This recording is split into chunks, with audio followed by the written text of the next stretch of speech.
Hey, what's up everyone? Welcome to another Northgard build order video on this channel. Today we're gonna go into the Raven clan, show you how the Raven clan is played, again with the more aggressive play here, with the one that I would mostly use in ranked, which you might have already seen me in ranked, but now also explaining why I do stuff and yeah, how you can do it. There's different ways of playing the Raven clan. I'll show you my preferred way here. We already had like a few discussions on a raid with the chat that people go also with slightly different approaches here. I have really good experiences with this here, so yeah, we're basically gonna run it and I show you what I like about it and yeah, what can be really nice about it. At the first, we of course gonna build scouts here. One of the differences of the Raven clan is that our scouts, when they're actively scouting, will produce +2 lore for us. So they are basically lore masters that we have here. So the first thing that we will do is trying to get as many scouts on the field as possible. If we are lucky, we can also take the lore, but we are not that lucky. So yeah, we will probably not be able to take the lore throughout the rest of the game, which will make our stuff a little bit harder, but there is a way to wiggle ourselves out of it. Maybe it's also kind of good that I show you how this would be possible. Because we need to scout all the map basically. Like I want to scout as much as possible, and in games with other teammates I will definitely also tell them to only scout their first ring. So they only scout their first ring around their territory, and the rest I will do. It's just like there's only a certain amount of yeah, scoutable tiles around the map. By the way, the second scout camp over here and a house, so we don't get house. And then we send out 4 scouts, which is kind of wild, but definitely possible for the Raven. Yeah, since there's only a finite amount of tiles that we can scout, and our ultimate goal is basically to reach 6 lores, so we can take Yord's Blessing to basically upgrade our scout camp. We're gonna take as much lore as humanly possible. So this is why we're trying to also scout the tiles for our teammates here. When we have the chance to get a lore stone, I would prefer the lore stone before scouts sometimes. It really depends on how much I need to scout for my teammates. But yeah, I would usually go for the lore stone first. And yeah, have a lore master active, because the tiles are not running away really, especially when your teammates are actually not scouting, not like my AI teammates, which just build a tower on main, okay, which will probably not stop scouting here and steal a little lore of mine. In a normal game, it doesn't run away. You basically only need to scout for your teammates so they can clear, so they have their early game.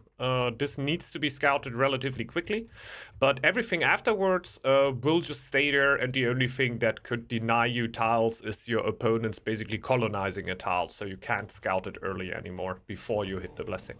So this is why I would usually go for the lore masters first.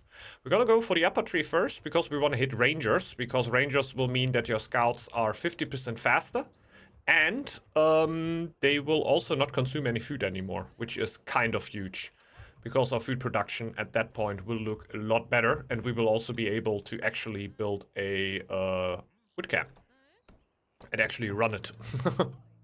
So you gotta keep an eye on your scouts. I always click through them because they need to be active, right? So you don't want to have them wandering around and look for a tile that they scout. You want to send them to a specific tile so they are actually running.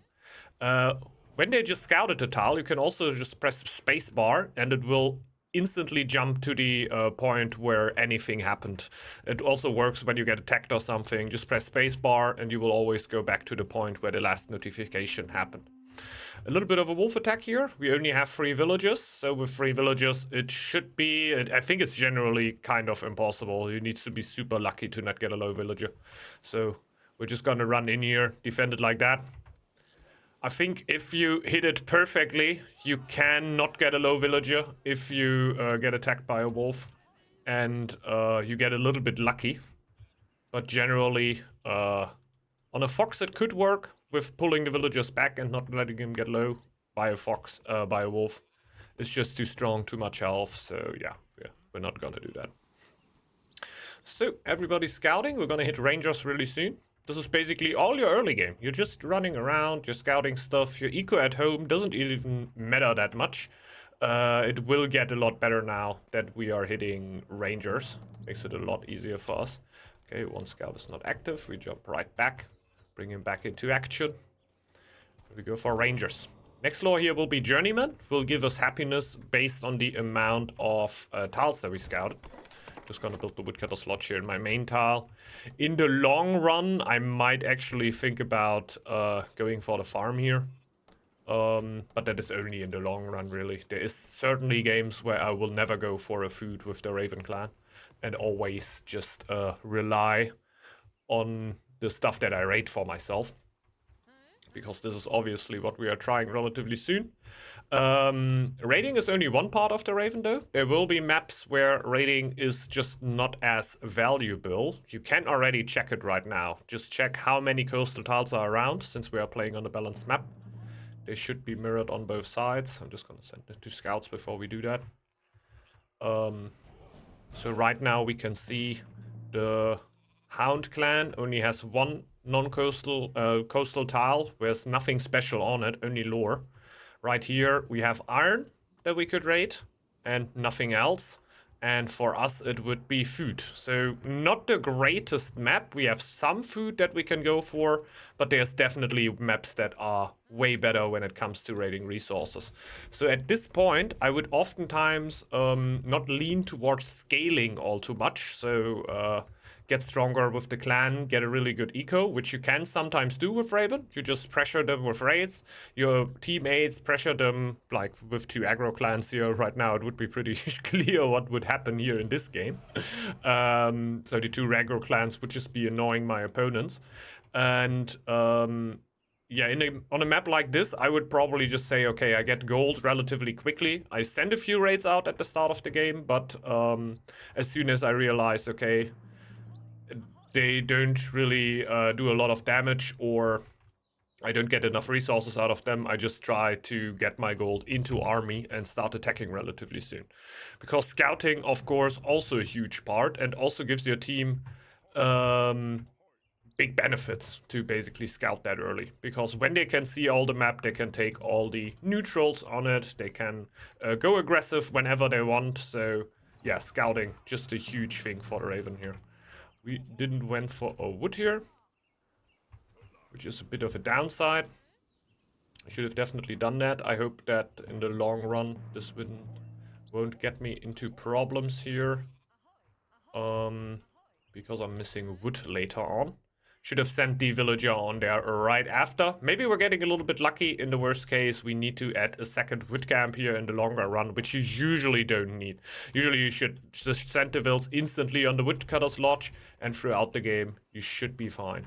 Getting attacked by another wolf. I'm going to send the first villager in that is already low. Maybe we're even aiming to lose it.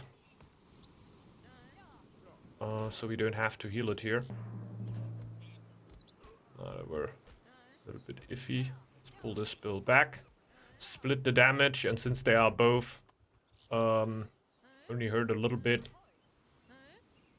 not lower than 80% of their full health pool, basically, they don't count as low. We only have one low unit over here, and that is this scout. So, wood is coming in. We should build the next house.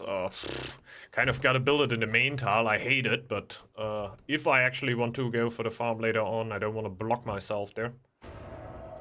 Oh, we actually found the middle. I'm usually not hunting the middle all too much. Didn't even say anything to that, because I play the Raven usually as aggro.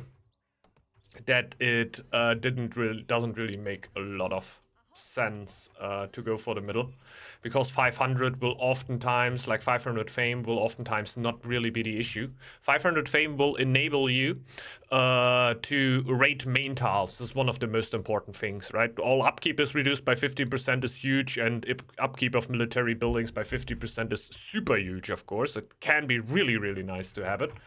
But the biggest point in games that go quite aggro is being able to rate main tiles, because that can really, really help you out. Okay, Let's get a dock here.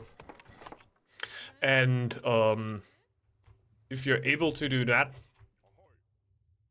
in certain situations when you pressure your opponent, and you can just send a raid on there when they have no tile to go beside their main tile, you can basically get extra army for the fight in the main, or you send them out of the main tile, your opponents, and they need to push in afterwards again after your raid is done. So you get them into weird situations there, which is great. This is basically what you want to do as Raven. Get your opponent into very, very weird situations. So we're building our harbor here. And this is the one thing we were oftentimes discussing about in the chat, is that a lot of people have the dock not on gold, but rather on scouting. I usually do all the scouting with my scouts and not with the dock. While the dock will also give you lore. Still, it's not something that I usually do. The reason why we will do it right here is because I don't have a lot of lore. Like, I didn't get my lore stone here. I will probably not get it because my clear clans are AI and they will not do that for me. So we will basically just do it like this. We can also already build the lighthouse. We can't, in fact, because we don't have exotic goods yet, but as soon as we can, basically. And just try to get something through that. So let's go for that. We can hit exotic goods pretty easily though. Since we can just take this tile with food because we have extra sheep. Okay, here is all enemy territory. That means I cannot scout anything there.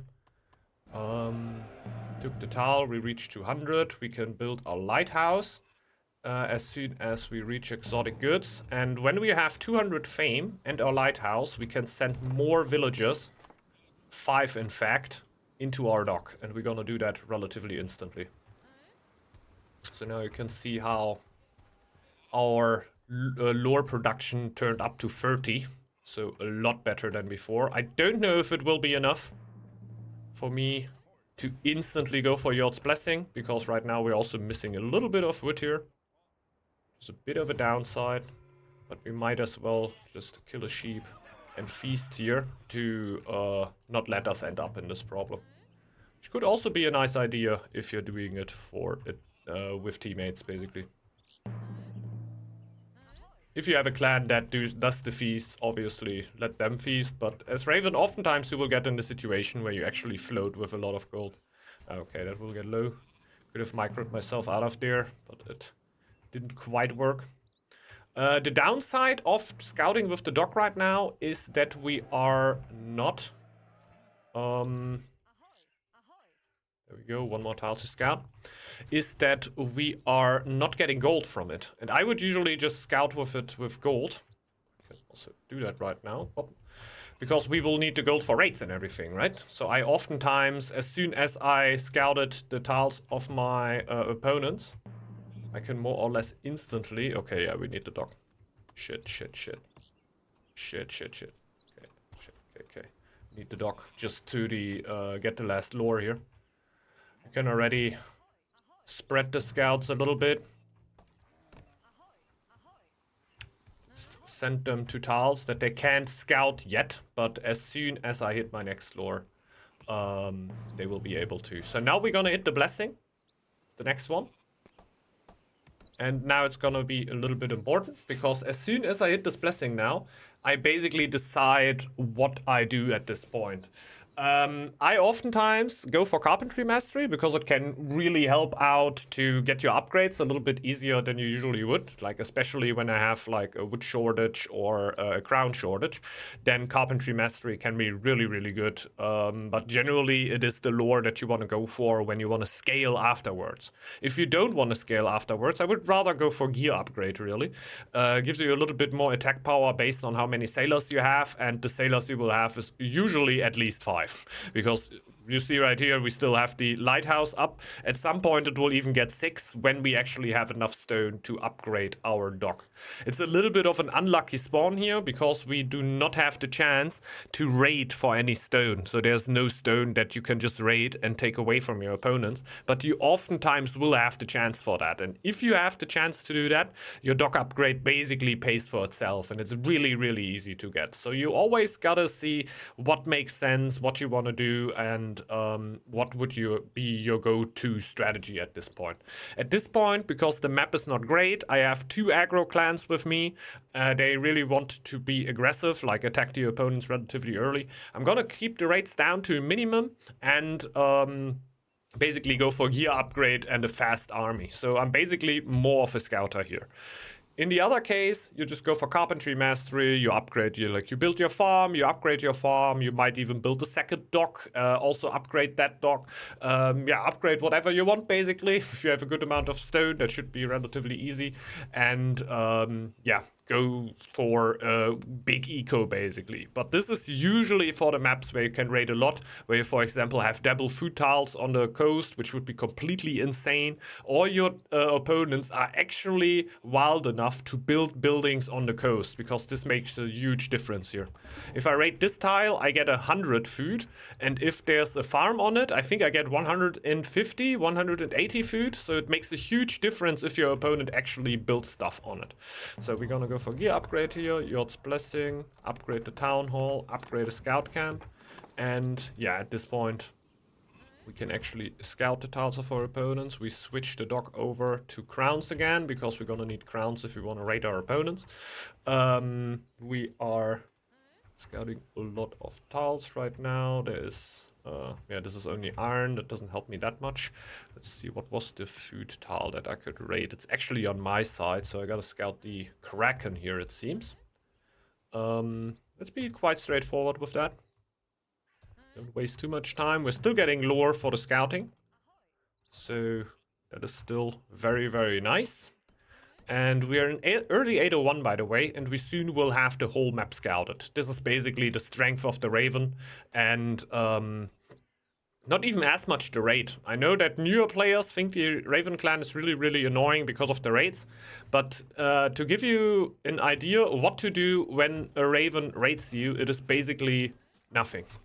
The best thing you can do against the Raven, for me, for example, here, would not to build a farm on this tile, just go for a different food. Here, we'd have a double food tile. I would rather go for this one and build the least amount of buildings possible on this one. Maybe even not take it. And if I take it, if I need to build something on it, he raids me, I just run away. I just don't fight the neutrals if I can. If I have an army around that can fight against it, then, of course, you would want to do it, right? Just imagine we have the Hound with his full army right now, like a lot of Zerkers running around. He is at his home already, and he's getting attacked by a raid, and he can easily defend it. Yeah, he's running in there at that point. He's definitely running in. So, yeah. Basically, defend if you can, but do not go out of your way to try and defend against it. On the other side, as a Raven... Oh, we can now see actually how much we get for the farm. That is really, really nice. On the other side, as a Raven, if somebody tries to defend against you, you gotta be active with your mercenaries. I'm gonna show you as soon as I have the farm tile over there scouted. By the way, full map scouted soon. Oh yeah. Should build another house here. Not great to build the house on the raidable tile if you would play against another Raven, which is honestly usually the case if you're playing ranked, because you will not often have a game where there's only one Raven in there. Usually you will have two.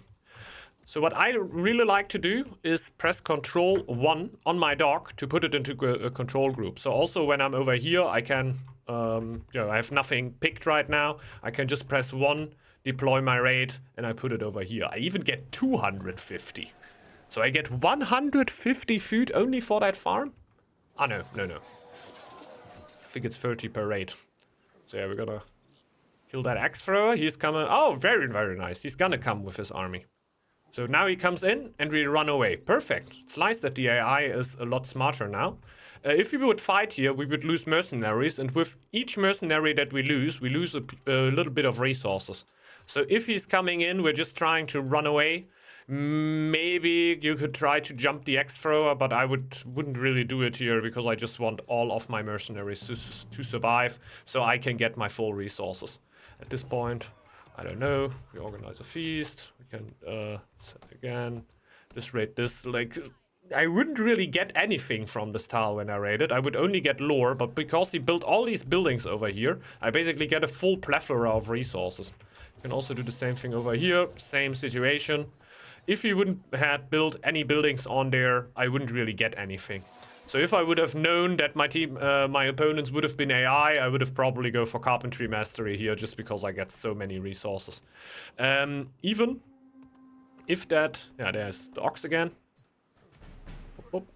So we gotta run away as soon as he comes because we're definitely gonna lose that fight. And we just run away. So now... We have forgotten that we get attacked by a ghost.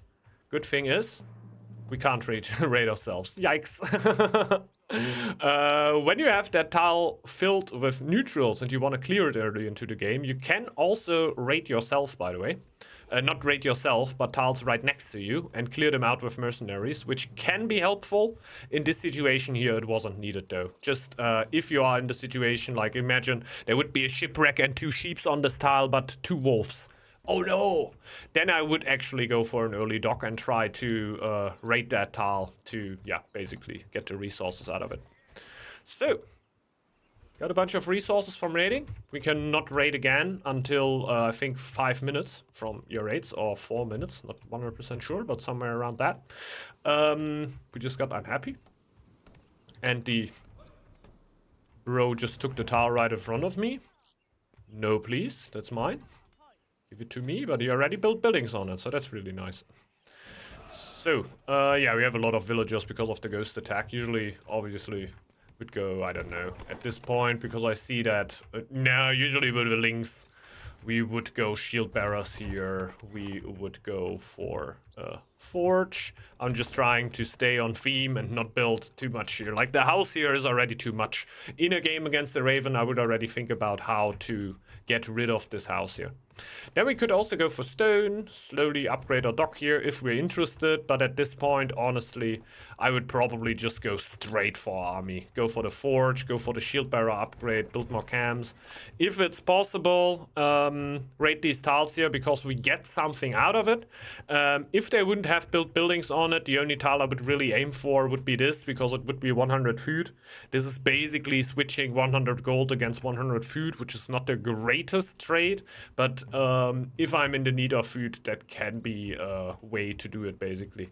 And in situations like here, where you actually build stuff on it, or the opponents are forced to build stuff on it, you also got to keep in mind it's not only about the resources that you get, it's also about the resources that you take away from your opponent, because he needs to react to the raid, right? So if I would have a farm on here, the raid would jump, the raid would come onto the tile. I would need to jump out with my farmers, because I don't want to lose them. I don't want to react to the raid, because, yeah, don't really want to... yeah, lose any units or anything for stuff that you didn't pay anything for, really. The thing is, if I send out raids, if I send out a raid over here, these units are not my villagers. These units have nothing to do with my economy. So, yeah. It's generally, for me, it doesn't hurt to have these guys running around. If you send your villagers in now and try to defend, you're also gonna lose resources. So running out of the tile is the most sensible thing that you can do. But also when you run out of the tile, you're not able to use your farm for a while, right? That's not big enough of an army. I could beat that. Go for the warriors first. Oh, I don't seem to be able to click the warrior, so we just sent the low... mercenary out. We actually were able to kill something. So you're able to micro them, right? Keep them in mind. If you feel like that you get pressured a lot, the Guardian tree can make a lot of sense to take up, talk about military strategy here, or military paths. oftentimes, most of the times in the game actually, because they are very aggro, like most of the game will happen in 801 in a lot of games. I will just go for a chief and get my bodyguard, not gonna lie. I just take the extra unit. No special late game strategy behind that. It's only about the extra unit, and that in the early game it can make a pretty huge difference. For codes here, we're basically going straight for for the mid tree now, military strategy, maybe legendary heroes, just trying to be as dangerous as we can, and basically just get some army out. It's not really a big army that we have over here, but it's enough to help out our teammates a little bit. Then we can keep adding camps. We shouldn't add them on the farm tile though, because it can be raided, even though we're not playing against the Raven. But yeah, most of the time you will basically. And then we could attack our opponents and take them out. Right now, definitely. Like, you definitely gotta see what you want to do in the later stages of the game. Either you want to go carpentry mastery and just boom out, right? Build a farm here, upgrade it, like take these buildings, maybe upgrade them, definitely upgrade your harbor, take your stone. Yeah, so you can actually upgrade more buildings here. In a lot of games where it goes really aggro, like I said, just straight mid-tree after we reached exotic goods. Exotic goods is of course needed so we can build our trading post here, or our light post, which is needed, right? You can't cut that corner. But going into journeyman, going into exotic goods, if you want to go aggro, go into the mid-tree. If you want to go a little bit slower, go for carpentry mastery, and then usually into the mid-tree. Something like that should be it. And I guess with that, that is already all you need to know to have a good time with Raven.